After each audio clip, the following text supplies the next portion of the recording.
রাখি বন্ধন উপলক্ষে আজ আমি ৩ রকমের রাখি তৈরি করে দেখাবো। চাল, কুমড়োর বীজ ও ফোম সিডস দিয়ে রাখি তৈরি করে দেখালাম।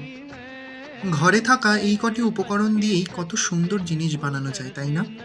এই রাখিগুলি মূলত প্রকৃতির উপকরণকে শিল্পীর সৌন্দর্যের রূপ দেওয়ার একটি সৃজনশীল প্রচেষ্টা। খুব সাধারণ উপকরণ হলেও এগুলি রাখিগুলিকে একটি আলাদা সৌন্দর্য দিয়েছে।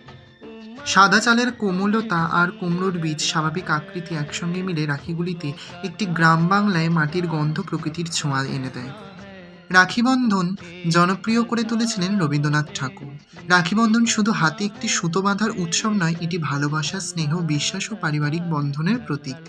এই দিনে বোন ভাইয়ের হাতে রাখি পরিয়ে দেয়। তবে আজকের দিনে রাখিবন্ধন শুধু ভাই বোনের মধ্যেই সীমাবদ্ধ নয়, অনেকে এই দিনটিকে সম্মান, বন্ধুত্ব ও সম্প্রীতির প্রতীক হিসেবেও পালন করে। আমার এই রাখিগুলি তোমাদের কেমন লাগলো অবশ্যই কমেন্ট করে বলো কিন্তু।